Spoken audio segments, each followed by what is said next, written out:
1800s Prussia.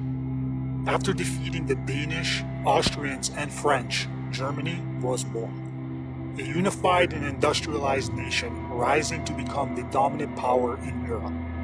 This coincided with an explosion of intellectual, scientific, and cultural brilliance. As if they needed more, right?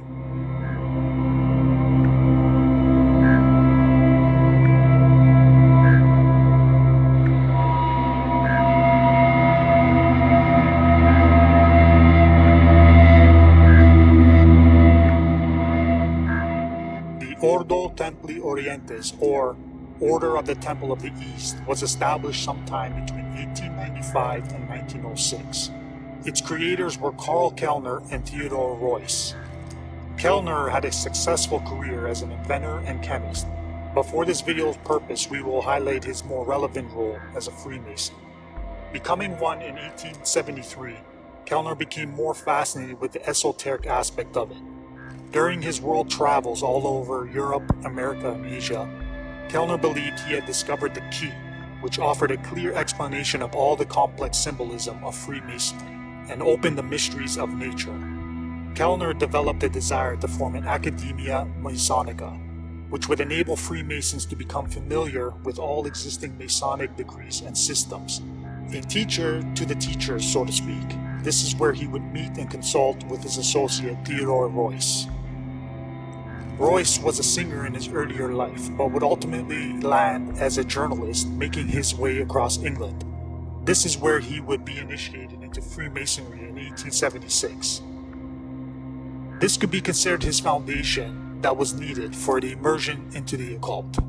This takes us to 1895, where Reuss and Kellner would meet in Berlin and begin discussions on forming the Academia Masonica. Their initial talks stalled because Kellner reportedly disapproved of Reuss's affiliations with another occultist, Leopold Engel. After Reuss severed ties with Engel in June 1902, Kellner reached out to him. The two agreed to finally launch the Order of the Temple of the East by securing the necessary authorizations to operate high-grade Masonic rites. Reuss and Kellner together prepared a brief manifesto for their order in 1903, which was published the next year in the Oriflamme. However, whether Kellner ever lived to see the order become more than just these early plans is debatable, since he died in 1905, not long after the first announcements were made. As we move along to 1910, Reuss, who is now 55, meets Aleister Crowley. Within 2 years, Crowley was placed in charge of Great Britain and Ireland, and was advanced to the 10th degree.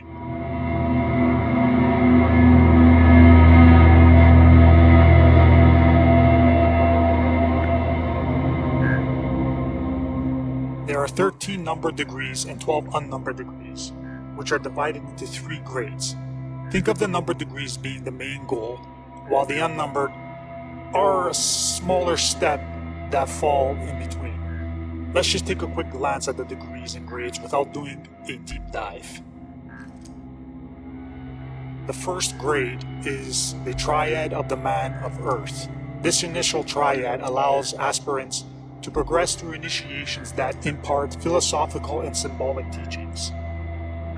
0 degree, Minerva.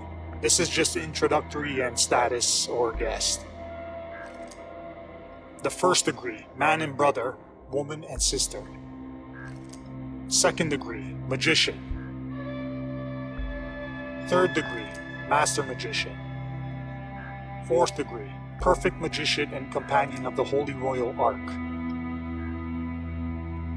Now here is an example of an unnumbered degree that sits between the 2 grades.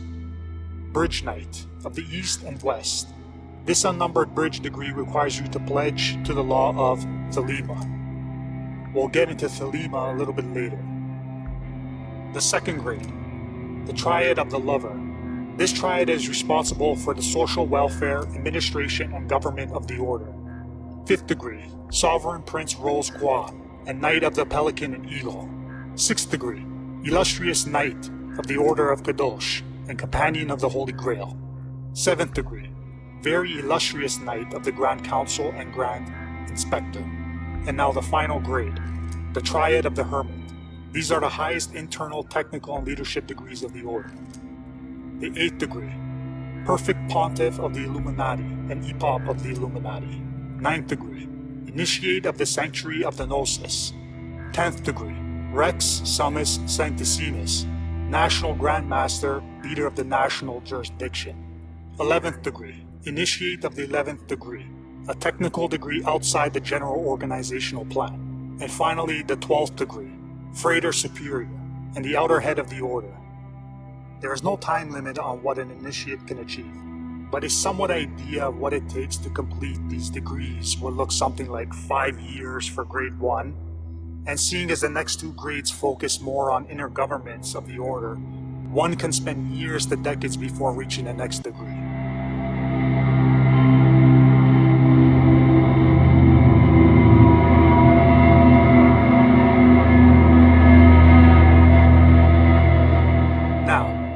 Going back to the quote you saw at the start of the video, "Do what thou will shall be the whole of the law." This comes from the Book of the Law by Aleister Crowley, a book he claimed was dictated to him by an entity named Aiwass.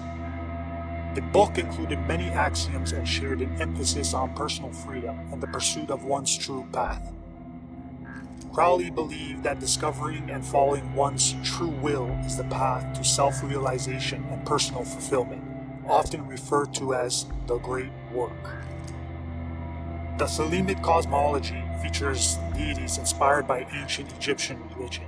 The highest deity is Nut, the night sky symbolized as a naked woman covered in stairs, representing the ultimate source of possibilities.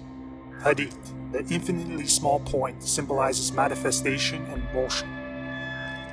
Ra Huaquit, who is believed to be a form of Horus, represents the sun and active energies of the Thelemic magic. Magic is a central practice in Thelema, involving various physical, mental, and spiritual exercises aimed at uncovering one's true will and enacting change in alignment with it. Practices such as rituals, yoga, meditation are used to explore consciousness and achieve self-mastery. Thelemites also observe specific holy days such as the equinoxes and the feast of the first 3 days of the writing of the Book of the Law, commemorating the writing of Thelema's foundational text. It is important to note all this because Crowley implemented all his Thelemic teachings into the Order of the Temple of the East. He took it from under the wings of Freemasonry and put his spin on it with several alterations. Originally modeled as an esoteric offshoot of Freemasonry, Crowley stripped the Order of its Masonic prerequisites and degrees, replacing them with a distinct Thelemic hierarchy. He rewrote the Order's initiatory rituals and made the central tenet of the Order the Law of Thelema. Do what thou will shall be the whole of the law. Crowley wrote the Gnostic Mass, which remains the central public and private ritual of the Order. And finally, his leadership and writings were the driving force behind the Order spreading internationally, establishing lodges in Britain, Australia, North America. Crowley later died in 1947 at the age of 72.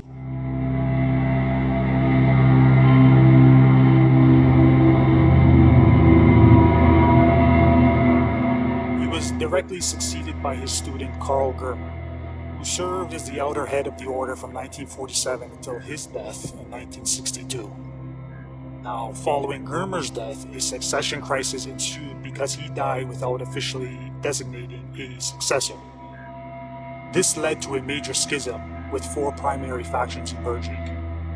You had Grady McMurtry out of USA, Kenneth Grant out of England, Marcelo Ramos Mota out of Brazil, and Hermann Metzger out of Switzerland. Grady ended up taking the reins until his death in 1985. And finally, William Breeze was elected in 1986 and until this day holds the elder head of the Order. The U.S. Grand Lodge of Ordo Templi Orientis is recognized by the courts as the legal successor to Crowley's Order and remains an active and international organization until this day.